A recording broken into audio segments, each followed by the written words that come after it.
Hello, I'm Kay Lemon, Executive Director at the Marketing Science Institute. As many of you know, nonprofit MSI serves as the bridge between marketing theory and business practice, and our goal is to move the needle on significant marketing problems. We do this by funding research by leading academics worldwide on topics voted on by our 70-plus corporate sponsors, and disseminating that research through members-only events and a variety of publications and events. I'm really pleased to welcome you to another MSI Members for Members webinar. This is a series of webinars on subjects related to our current research priority topics. First, I'd like to point out the Chat with Presenter function in the left-hand corner of your screen. Please use this to send through any questions you have for Sandy throughout the presentation. I'll gather those questions and we'll have a brief Q&A session following her presentation.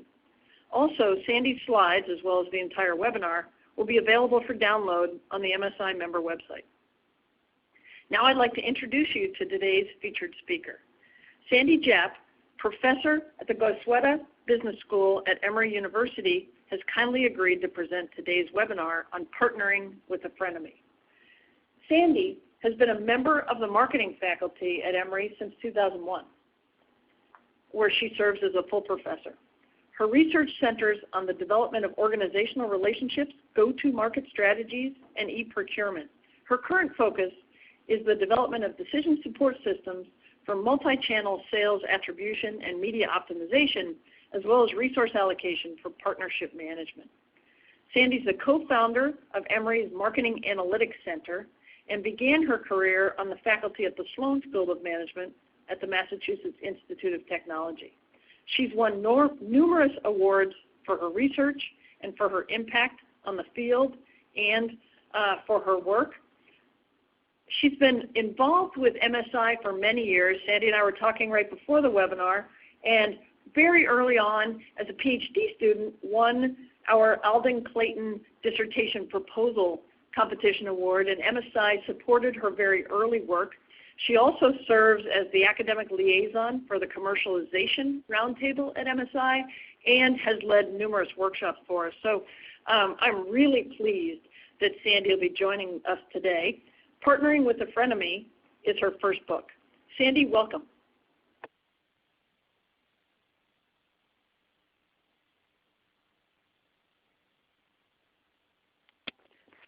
Hi, Kay. Thank you very much, and welcome to today's webinar.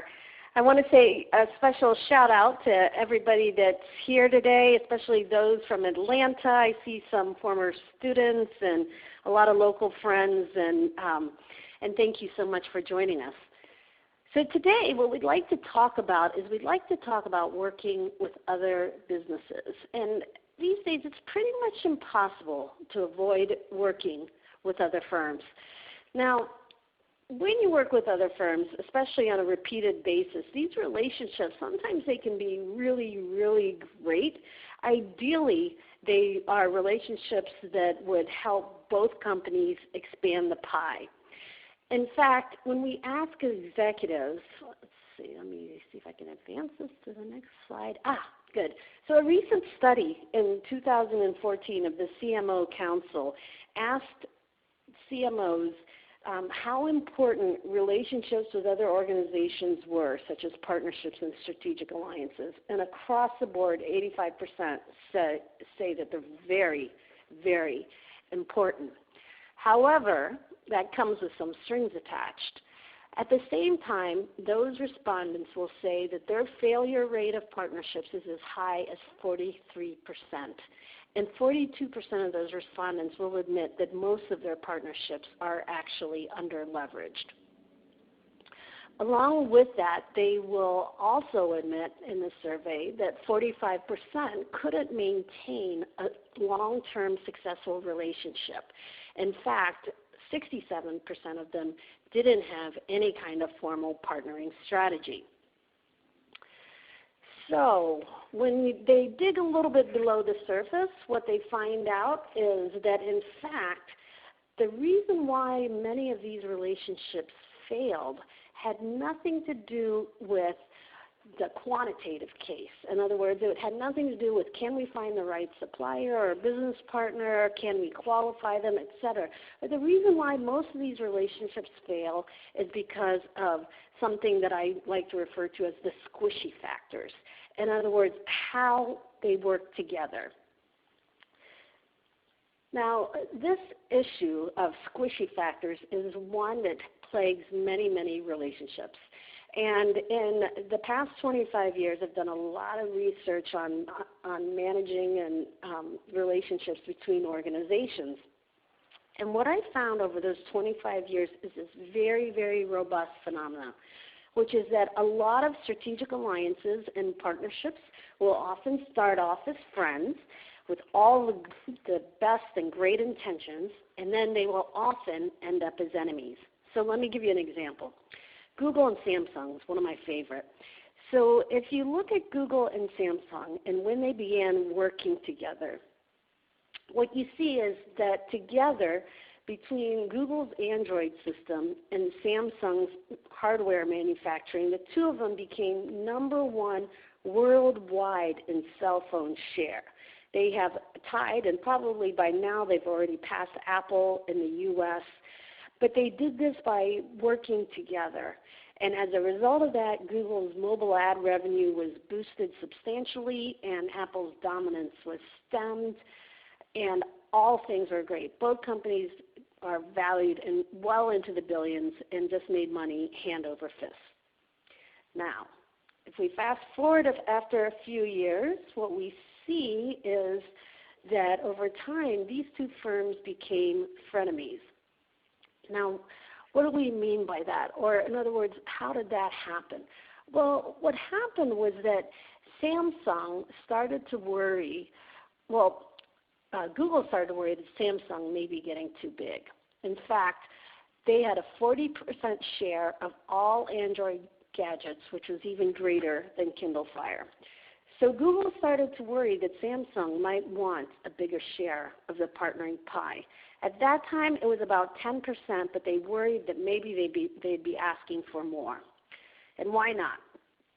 The other thing that happened was Samsung was also starting to collaborate with an organization called Tizen. Tizen is an open source platform. In other words, a competitor to Google. So all of these things made Google very nervous. So what did Google do? Well, it turned around and it paid $12.5 billion to acquire Motorola, another handset manufacturer. And it began to expand its Nexus and Chrome devices with Motorola. So this went on for several years, and now where they are currently today is both parties have settled for a ceasefire. So Samsung has agreed to limit Tizen to its newest TV sets and not to any more handsets, and Motorola was ultimately sold to Lenovo. Now, this dynamic between the two companies is what I like to call a frenemy or a frenemyization. And basically what I mean by that is a frenemy is a person or group that's friendly towards one another because the relationship brings benefits, but over time they begin to harbor feelings of resentment or rivalry. And if we look through the annals of business history, what we see is that there are many, many famous frenemies, whether it be Nike and Foot Locker or Best Buy and Apple. Some of my most favorite bad boys were Calvin Klein and Warnaco, also Northwest and KLM. When you saw the press around these frenemy partners, you would hear them being described as being like Siamese twins stabbing each other in the heart, and the alliance or the divorce from hell. So frenemies is sort of dirty laundry of most business relationships. There's Martha Stewart and Macy's. Poor Martha, she didn't know that if she had an exclusive deal with Macy's, she was not allowed to sell to other organizations. Then there's Samsung and Apple and Oracle and HP. And the list goes on and on. And what I found when I talk to managers is that once I describe a frenemy, almost everybody will universally say, I know exactly what you're talking about. We have one of those, and let me tell you about it. But then when I say, is it okay if I publish your story, the answer is always no, don't. So frenemies are pretty pervasive in business.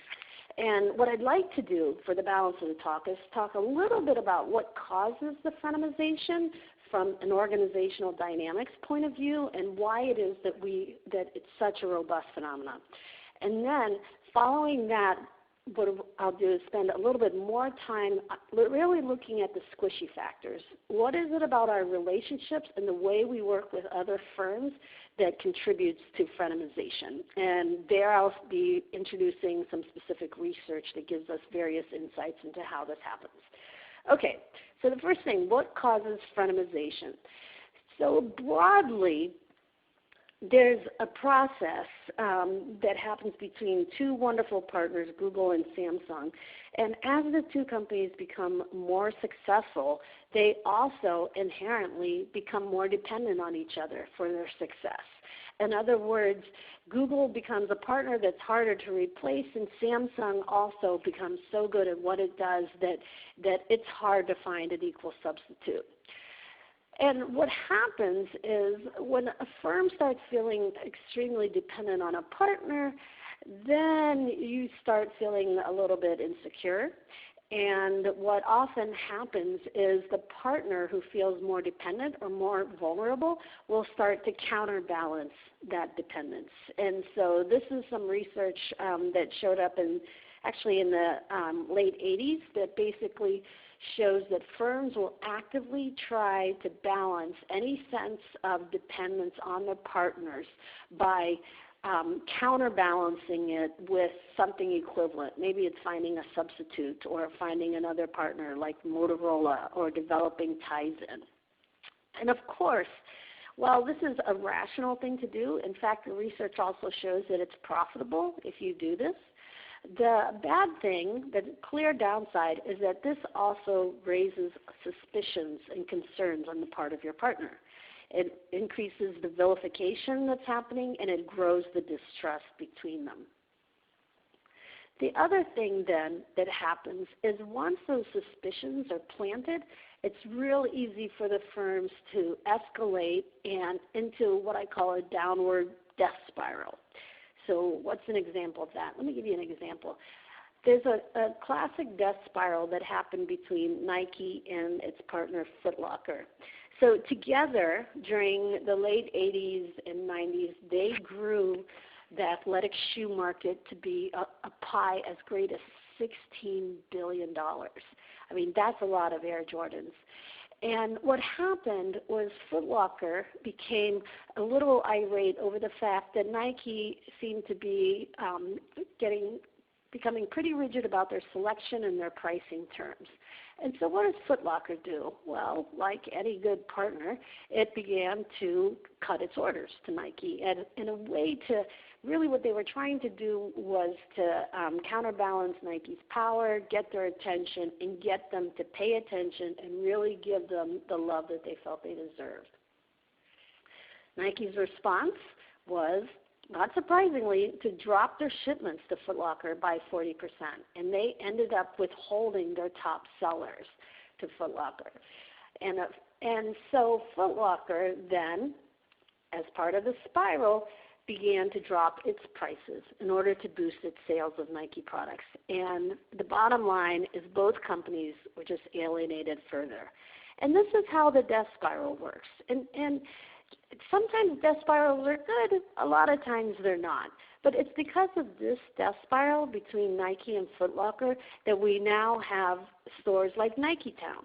Nike Towns were basically created because Nike realized that Foot Locker or any of their retail partners would never give the level of attention and education to their newest product that they needed to have for those products.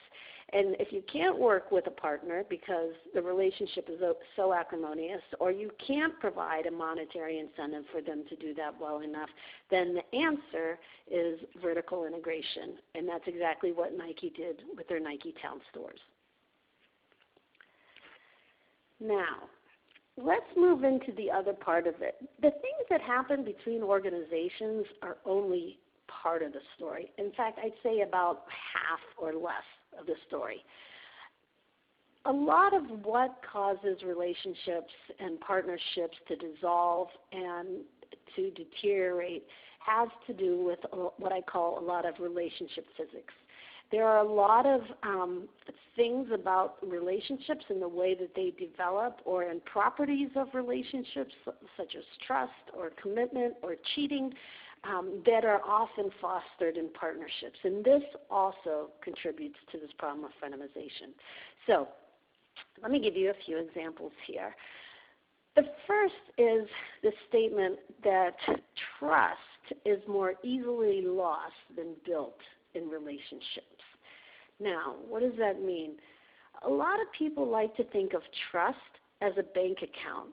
And the way you build trust with each other is to do good things that kind of build the balance of that account.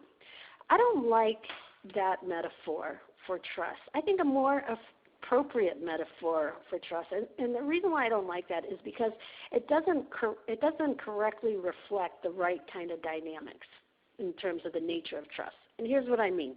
I think a better metaphor is to think of trust more like the water in your bathtub. So the water in your bathtub is built, it's filled slowly and over time.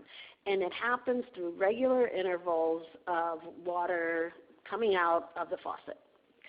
Now, the thing about this, though, is that water in a bathtub, water levels build slowly, but have you ever noticed that at the end of the bathtub, how quickly that water will drain? So the rate at which the water will drain is typically faster than the rate at which it builds. And that is just like trust. Trust builds incrementally in small, regular deposits or intervals over time, but it can be quickly lost with a bad decision, bad choice between two partners. So that's the first part of what I call relationship physics. Let's think of another concept that often happens. The other thing that also contributes to deterioration or frenemyization is what I call too much rapport. And I'm often asked by executives, is it possible that your relationships could be so good that they get in the way of making good economic decisions? And the answer is yes, but, which of course is every academic's favorite answer, yes, but. So yes, too much rapport or too strong of a relationship is particularly a problem in a situation that I'm going to refer to as a negative bargaining zone. So a lot of negotiation theorists say that a negative bargaining zone is basically one in which the interests of both parties cannot be bridged by any means. In other words, they both just want two very different things.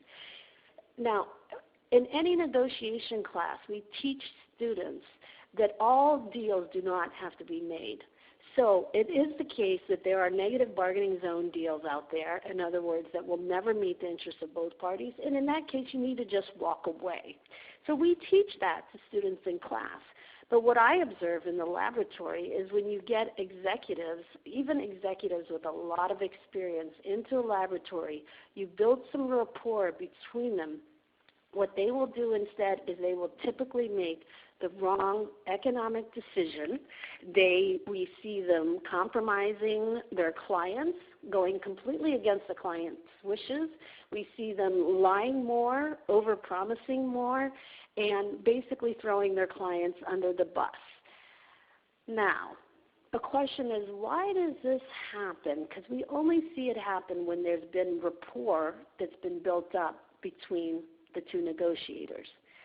It turns out that what happens is that if you have rapport between two negotiators and then you realize that you cannot meet the needs of both sides, then it means that somebody, one or the other or both, has to basically say, look, I'm sorry, this deal is not going to happen. We just can't make this deal. And the bottom line is that delivering bad news is not something any of us really like to do. So instead of delivering bad news, what we see executives doing in the lab is they will basically compromise their client instead. They'll throw their clients under the bus. They'll compromise their ethics, all for the sake of basically preserving the narrative, or in other words, trying to make that deal work, even though economically it can't happen.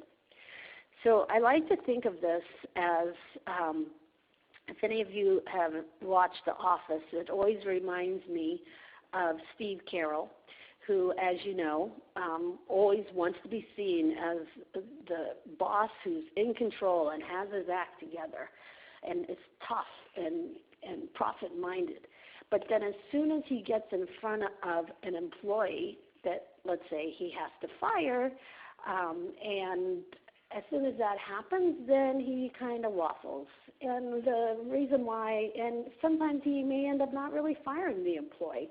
And often it's because he finds that having to deliver bad news, this isn't going to work, we're going to have to fire you face-to-face, interpersonally, with an individual with whom you have rapport is just very uncomfortable, hard to do.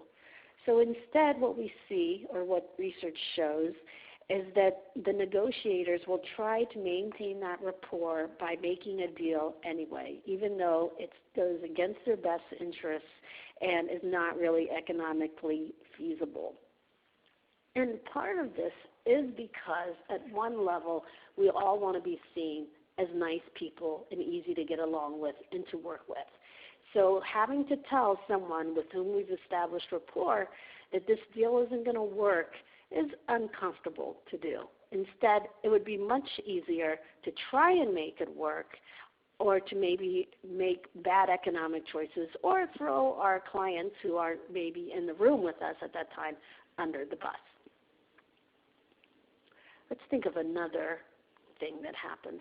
Another thing that often happens, another aspect of relationships, is the tendency for us to be too nice or to be too tolerant in our work relationships.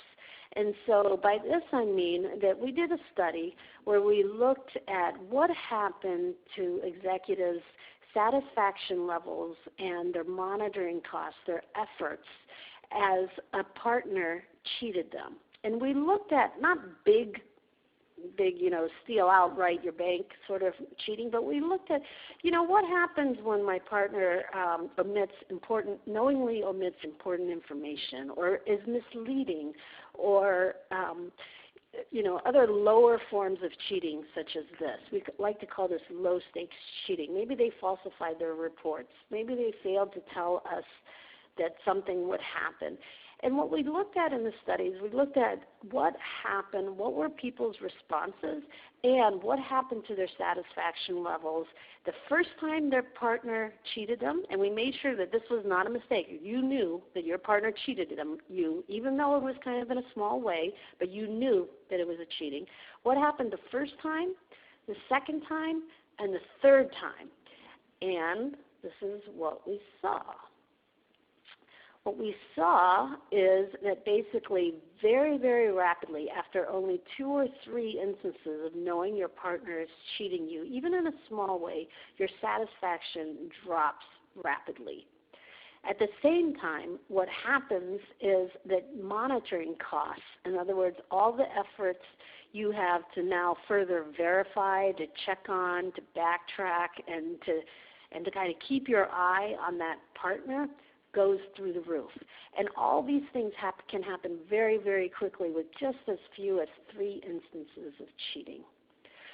So being a nice guy, like thinking that, it's just a small thing. They just, they cheated. It's just kind of small. I'm going to let it go. I'm going to be a nice guy. Okay? Or maybe, that won't happen again. What all of this research showed us is that basically that it is effortful, actually, to be a victim.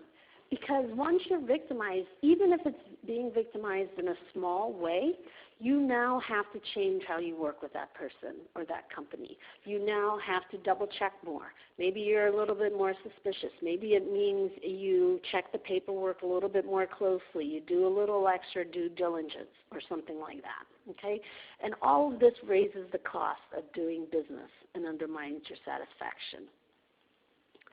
Another thing that often happens in relationships is that many relationships in which trust might have been lost, or in which relationships that aren't going that well, a lot of times partners think that, well, maybe if I just did something big, then this would reverse things.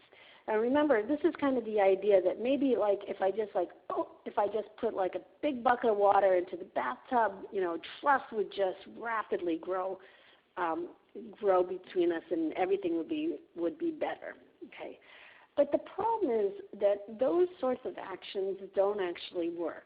And like I said before, the bathtub level of water needs to be built. It's best built incrementally and slowly over time.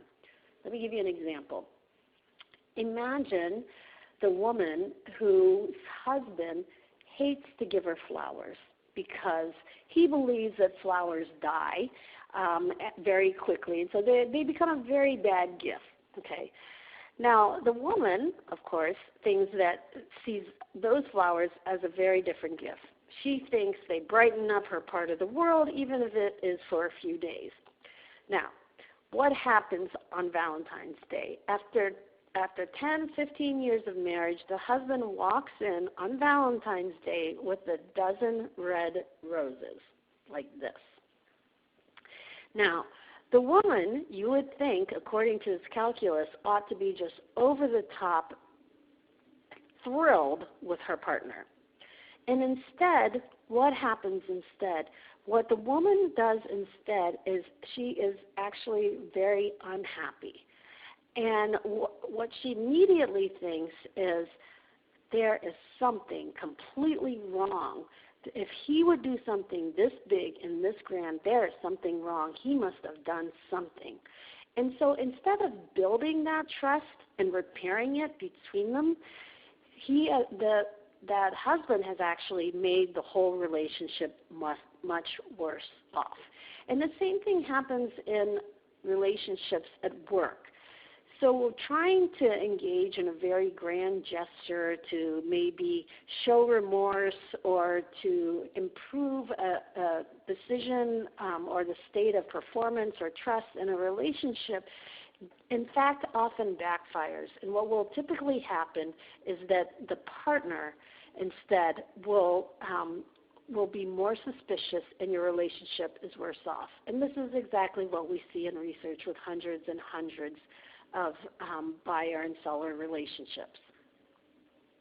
Now I'll talk about one more thing, and then we're going to move on to some prescriptions. So the last thing that often contributes to frenemyization, the last relationship aspect, is that a lot of relationships, just being in a relationship, will often justify what I call a lot of low-stakes cheating. So, for example, when partners are in a relationship, they often will rationalize cheating. They will definitely engage in cheating, and they'll do it regularly. And they will often rationalize this by saying, but you know what, my partner, I might cheat him today, but next month or next week, I'll make it up to him, and then we'll be even again. Or they might say things like, well, I'm pretty sure my partner's cheating me too. But my partner knows that I'm cheating, and he's probably cheating me too. So my cheating is okay. And this is the way in which they justify bad behavior. But all this bad behavior, whether it's true or not, contributes to frenemyization. And all of these things, even one at a time or all together, they're just like nails in a coffin. All right. Now, I don't want to end on too dark of a note, so let's talk a little bit about what we can do to prevent this, because the good news about frenemyization is that a lot of this is very preventable, and there's a lot of research that shows what you can systematically do to solve this.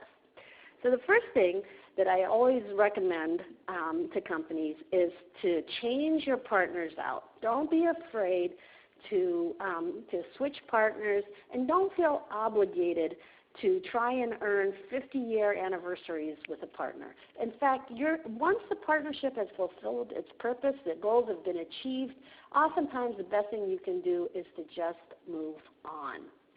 The other thing related to that means partners have to be good at saying goodbye.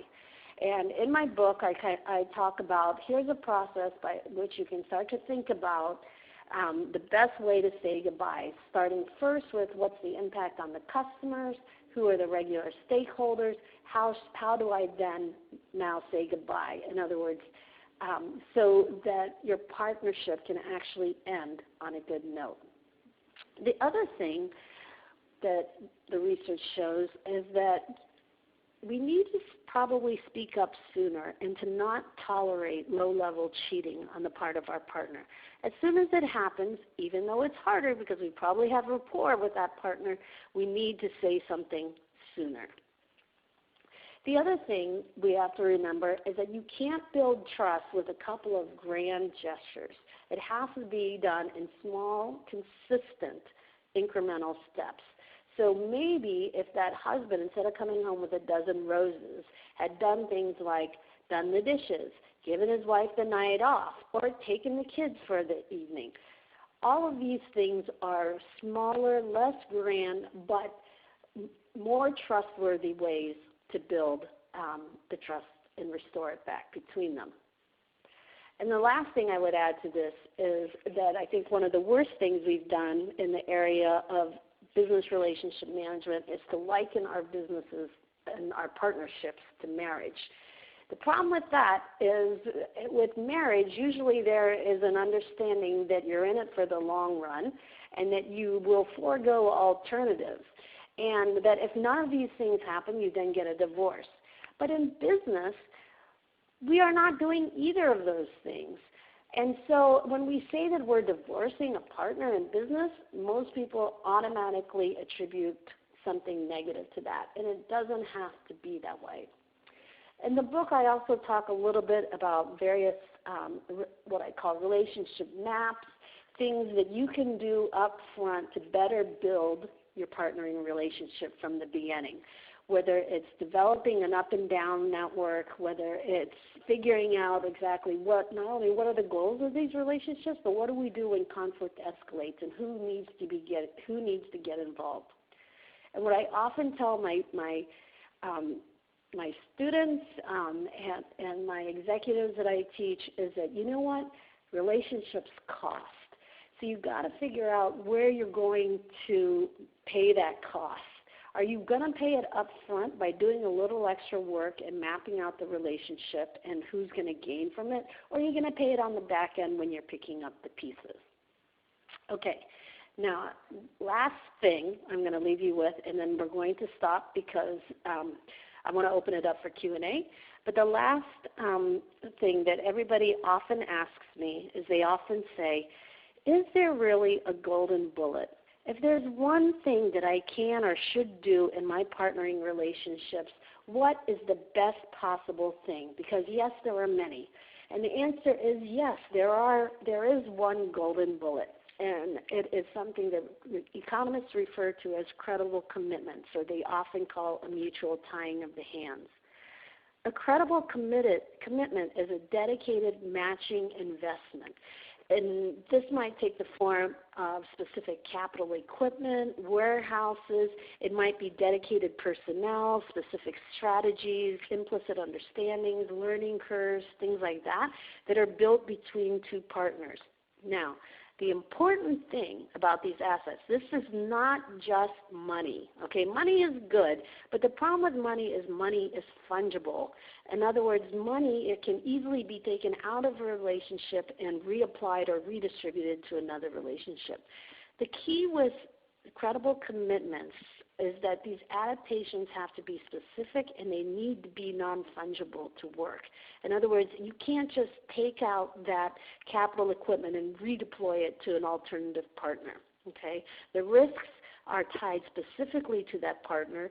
Opportunities are foregone, and what this ultimately does is it takes the two partners' incentives, it aligns them, and it causes them to stay in the relationship and to work at the relationship for the benefit of both parties, and to not prematurely exit or terminate. Okay? All right. Now, on that note, I'd love to open it up to questions. And, Kay, I'm going to hand it back over to you. Great, Sandy. I have to tell you, that was fascinating for all of us to listen to, and I love your Valentine's analogy, although I'm a little worried that there are a bunch of people who are thinking about buying flowers who are now worried about it. But that's okay. We have a few questions from the group already, and there's one I wanted to start off with that I was struck by, and I wondered if you could go into a little bit more depth. You talked about in one of your strategies speaking up sooner, particularly when you have the low-level cheating and things like that. And so I wanted to there are two parts to my question, and pick which one you want to talk about. One was, I'm thinking about sometimes what happens in partnerships is that you talked about the low-level cheating, but there are other kinds of asymmetries that also go on, perhaps where one partner feels like they're shouldering more of the load than the other partner. And I wonder if you might think about that, and if you see that as kind of in that same area as the low-level cheating that you talked about.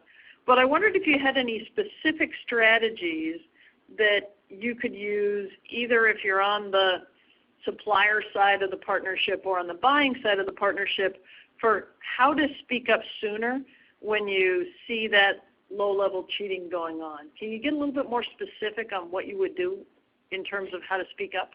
Yeah. So the answer to the first part of your question, which is things like would having to shoulder more of the work, inequities like that, would that also fall into that category of speaking up sooner? I would say yes, absolutely. And the reason why is because those sorts of things are the things that build resentment.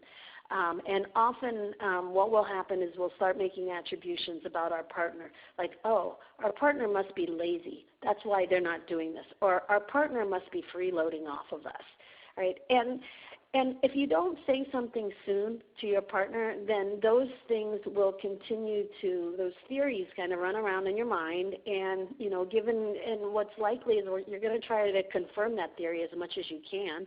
And so anything you see that might confirm it will just lead you to believe that more strongly in the future. So I'd like to do a couple of things. My recommendations is the first thing is, at the start of a relationship, both sides need what I call a relationship map. And that's really just saying, okay, you know, if we have not just, you know, where do we want to go, how much do we want to grow in the next 2 years or something together, but if we have a conflict, who's going to escalate this, right? And who does it go to? And how many levels up does it go? And how soon does this happen? Okay, so one thing is to kind of think through. There's a list of these issues in my book in terms of what other questions you might ask. The other thing that I also recommend is to develop enough of a relationship. So with every organizational relationship, you want to have some interpersonal relationships, but you don't want to have too much interpersonal relationships. So you kind of need enough interpersonal relationship with what I call a one-up and one-down situation, where you feel like you could approach the individual who is your counterpart, as well as the person that is one step above them and one step below them, and you know them enough interpersonally, you've wined and dined them enough that if you were to give them a call, they would actually return your call or accept your call and would respond within 24 hours. So having the right relationship in place in case you need it. And I also recommend between regular partners that you should be meeting together regularly, and so that there is a place where you can safely bring up these issues. Part of that meeting has to be that both sides can bring up any concerns, small or little. Great, thanks. It still sounds difficult, but your suggestions are, they now make a lot more sense to me, and I can really see. I listen to it and I go, oh gosh, this still sounds hard, but it's hard. It is yeah. absolutely hard. Yeah. So on that, just to make it harder, we have two questions that have come from our audience that relate to partnerships that you're stuck with, if you will. So kind of two different ways this is worded. One is, what do you recommend when it's a partnership that you cannot change? Or alternatively, what do you recommend when it's a vendor you're contractually bound to? How do you rebuild trust and productivity when there really are no alternatives? So I think the question is around, when the water has gone out of the bathtub, but you're in a partnership that you cannot change, how do you try to rebuild that when the cutting, when the cutting of ties is not an option? Yeah. So, well, in a situation like that, when you have no alternatives, then the bottom line is you kind of have to make it work. And if you can't afford to leave and you don't have a better partner, then you need to look at the situation and you need to say, what can we do here to make this better? I would say number one, if you were, try to rebuild and restore the relationship through trust. And this is by making gestures, either supporting the relationship through investments, either warming up the relationship through kind of more wining, dining, opening up the channels. But the key thing is that improve the relationship how and where you can as much as possible, but do it frequently and on a consistent basis. Right, so that the water level gets built back slowly. When you're contractually bound, you may have to just wait till it's over, before you can actually get out of it. And the other thing that I often recommend here to my classes as well is that sometimes, is that maybe there are other ways that you could be looking at with your partner to re-expand the pie. Right. Mm-hmm. There may be other ways in which, even though maybe you or partners doing one thing, oftentimes as the partners become more successful, they also gain new competencies and capabilities. And at that point, it's probably worth looking around and saying, hey, what else could we be doing together? Are there other ways that we could grow the pie together, since we don't really have alternatives? And maybe, one frontier that we did is no longer as productive as it was in the past, but are there other frontiers out there that we could look at together? Oh, that really makes sense. I think that leads to potentially a way to think about this other question that we got, which is oftentimes companies find that they're in the position where they need to kind of renew a partnership with someone who was a previous partner who they then parted ways with, and yep. Then somebody you had a relationship with for a long time with, and then you parted ways, and now you find for whatever reason that you need to work together again. Any particular strategies for kind of rebuilding that kind of a partnership? Maybe we don't want to use the divorce, but it's like you got divorced and now you're getting remarried. Yes, and as unpleasant and as hard as that sounds, the empirical reality is that many people do that, right? So I think what I would suggest there, so this goes back to some degree to a point I made earlier, which is why it's really important to learn how to say goodbye in the right way. So, there was the Dale Carnegie book, this is going to age me, was How to Win Friends and Influence People. And what I often say with firms is we need to kind of learn to lose friends without influencing people. And we need to be able to get to have partnering relationships in which we're able to say, okay, we've done everything we could. It's been a great run. Good luck to you, and good luck to us both. And so the main reason why we need to say goodbye is because exactly this issue, that you might see each other again. Okay. Otherwise, if you didn't part well and now you're getting back together, Well, there's a couple of pros and cons, right? On the pro side, you do know your partner well. On the cons, because trust is hard to rebuild and bad histories are hard to recover from, you're probably more likely to not give your partner the benefit of the doubt when you probably need to. And so what's important then may be to say, look, we've had these shortcomings in the past. Maybe we need to have some honest discussion about how we're going to address this in the future. How am I going to do things differently? I think there has to be sort of an honest discussion of here's what we've done in the past. We each take some responsibility because nobody is ever fully to blame. And going forward, this is what we're going to do to try and do it better, okay? And really taking the time to be as specific as possible, ex ante, up front, is really the best way to align expectations. And then from then on, it's the regular, consistent building of trust. So showing with consistent performance or a regular information exchange that you are mutually oriented, and that you're not trying to screw the other partner, and that kind of slow rebuilding of the relationship is probably what you have to do. And again, we never want to have to go through these slow rebuilding processes unless we don't have alternatives, because to your point earlier, it is really, really hard and it takes time. Yeah. Very cool. And that relates to another question that came up, and it has to do with this balancing act that's probably not the right analogy, but I don't have a better one for the moment.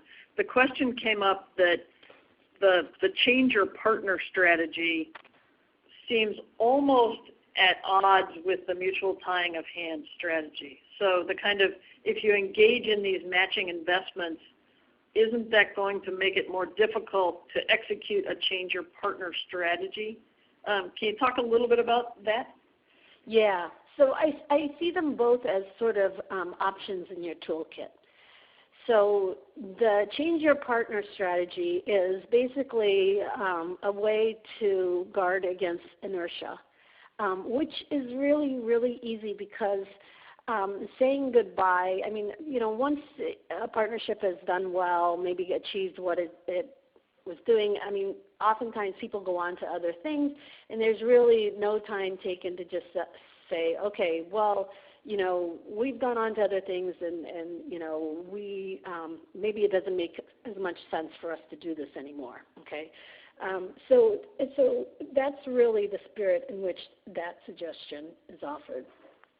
The other one, the issue of dedicated mutual investments, is really for the situation where this is a strategic partner. I would use this in situations like before where some people were saying like, well, I don't have any alternatives and I have to work with them, or I'm bound to do this, right? Particularly in a situation like that, these kinds of matching mutual investments will help to powerfully realign, and they'll realign the incentives of the parties, and they'll do it much more quickly than building trust incrementally over time.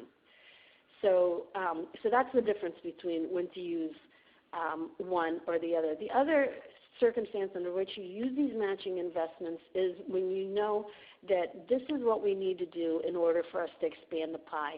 So if I have a partner where I don't have a lot of alternatives to, but I need to keep working with them, and now maybe we're looking for a new frontier, maybe it means we need a set of different matching investments. But once you make those investments, they act as a very powerful anchor for keeping that relationship on track.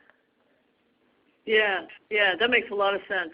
And related to what you just said, you just spoke about aligning partner incentives.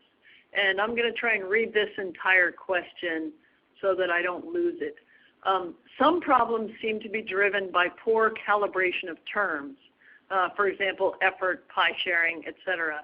Other problems appear to be driven by changes in the alignment of partner incentives, for example, cost basis, strategic growth, etc. Are there other dimensions? Do you have a taxonomy that you've found in your research?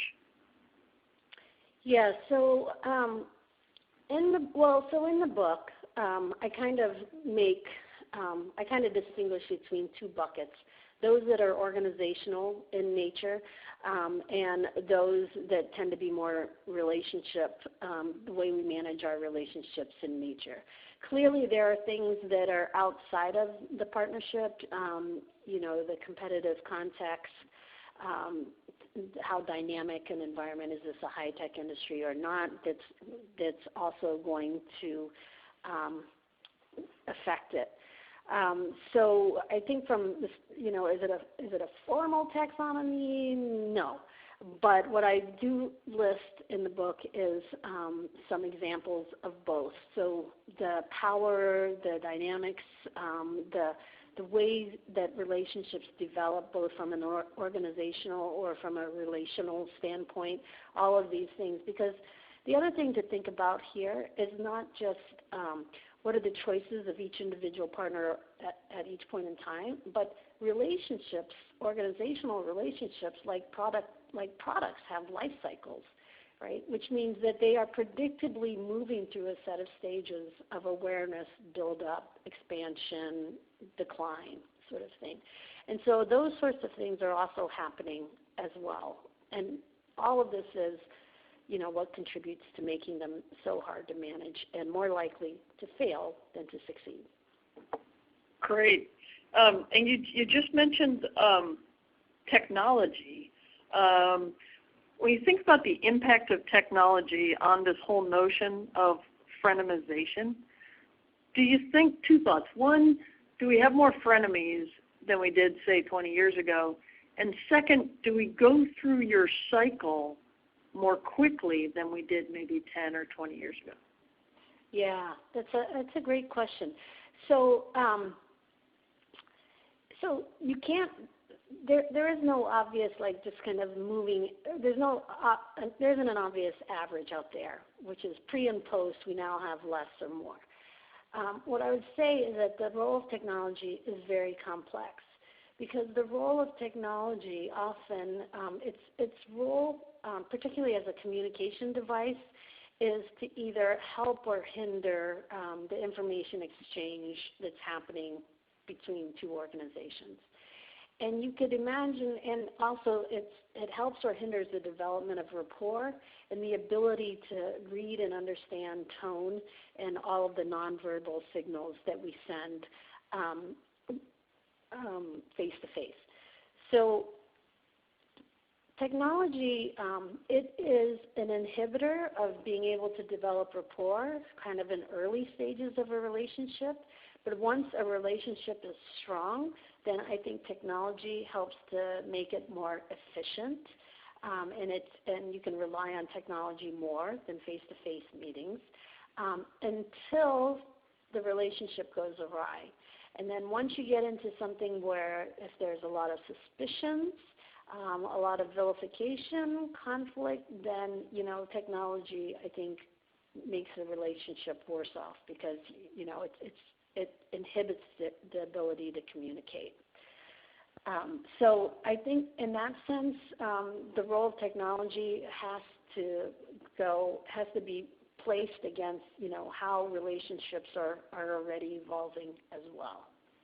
Yeah, and it's fascinating. As I was listening to your talk and your questions, I was struck by the notion of relationship types.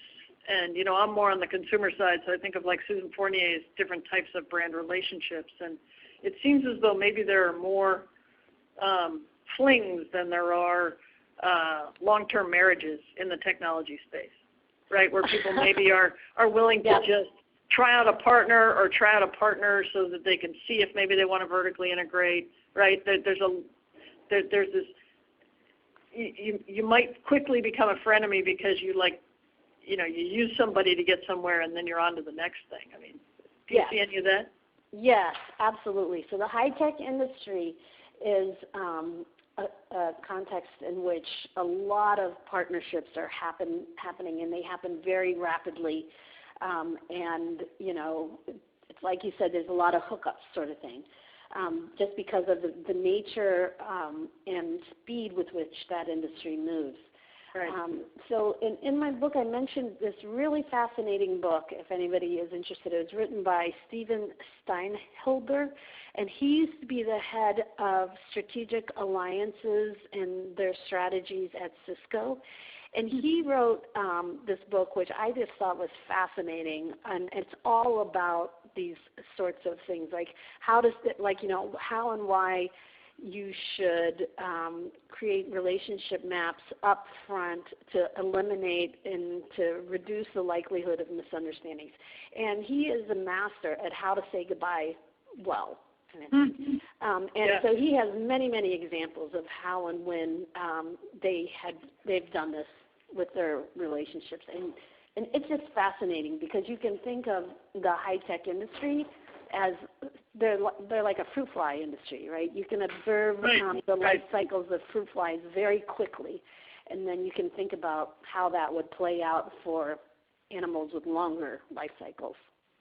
Oh, very cool. Well, on that fruit fly analogy, I really want to thank you, Sandy. One of the things I was struck by was just you were able to get across so much cool content in a short amount of time. And I have to tell you, I facilitate a lot of these webinars. Those were hard questions, and your answers were clear and precise, and I really thank you. And I want to say to the group, if Sandy didn't get to your questions, or if there are additional things you'd like to discuss with her, we invite you to reach out directly to her at her email address, which you'll see there on the screen.